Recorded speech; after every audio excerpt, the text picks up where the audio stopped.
Hi hello నమస్తే friends. మనం చిన్న ఎక్స్ప్లెనేషన్ ఇందాం. మా ఫ్రెండ్ వాళ్ళ రిలేషన్, ఆ అబ్బాయి ఒక అమ్మాయిని ప్రేమించిండు పిచ్చిగా, వాడిని మోసం చేసి వెళ్ళిపోవడం జరిగింది.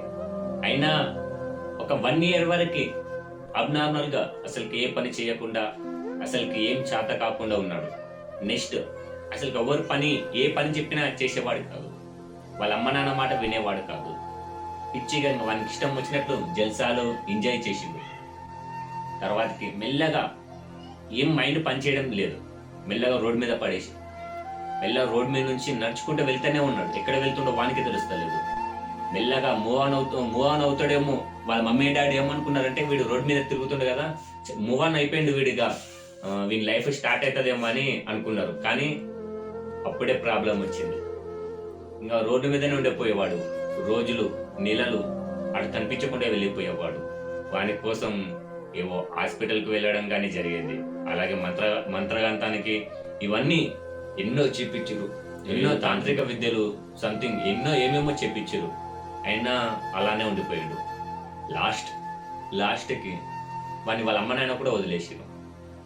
చిన్నగా ఉన్నప్పుడే మనం థెరపీ చేసుకోవడం వల్ల ఆ అబ్బాయి అలా రోడ్ల మీద తిరిగేవాడు కాదు. రీసెంట్గా తిండి లేక అల్మటిస్తూ, అసలుకి శరీరం కూడా చాత కాక, ఒక అమ్మాయిని గుర్తు చేసుకొని ఇంకా మానసికంగా బాధపడుతూ అలానే చనిపోయాడు. నాకు రీసెంట్గా 2 days బ్యాక్ తెలిసింది. నాకు ఏంది అనిపించింది, అరే సరైన టైంలో వాళ్ళ అమ్మ నాన్నకి ఇలాంటి ట్రీట్మెంట్ అని తెలిసి ఉంటే ఇంత ఇబ్బంది రాకపోతుండే కదా. ఏదైనా దెబ్బ తగిలినప్పుడు అప్పుడే క్యూర్ చేసుకోవాలి, లేదా అప్పుడే హాస్పిటల్కి వెళ్ళాలి.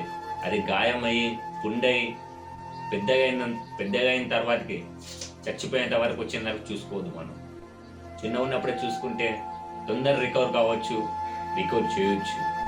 అది ఎంత ముదిరిన కొద్దీ రికవర్ చేయడానికి కష్టం అవుతుంది, ఇంకా ప్రాబ్లం అవుతుంది. అబ్బాయి సరైన గైడెన్స్ లేక, సరైన మార్గం లేక అబ్బాయి చనిపోవడం జరిగింది. ఇప్పుడు మనం దీనికి ఆన్సర్ ఏం చెప్తాం? ప్రేమించడం తప్పు కాదు, ప్రేమలో మునిగిపోవడం కూడా తప్పు కాదు. అదే మైండ్లో పెట్టుకొని సబ్కాన్షియస్ మైండ్కి చెప్పుకుంటూ నేను ఇలానే బతికేస్తాను, ఇలానే జీవిస్తా, నేను ఇలానే ఉంటా అంటే నీకంటూ ఒక లైఫ్ ఉంటుంది, నీకంటూ మమ్మీ డాడీ ఉన్నారు, నీకంటూ ఒక ఫ్యామిలీ ఉంది. జస్ట్ చిన్న సజెషన్ నీ మైండ్కి ఇచ్చుకో, అప్పుడు నీ లైఫ్ చేంజ్ కాకపోతే అడుగు. Thank you.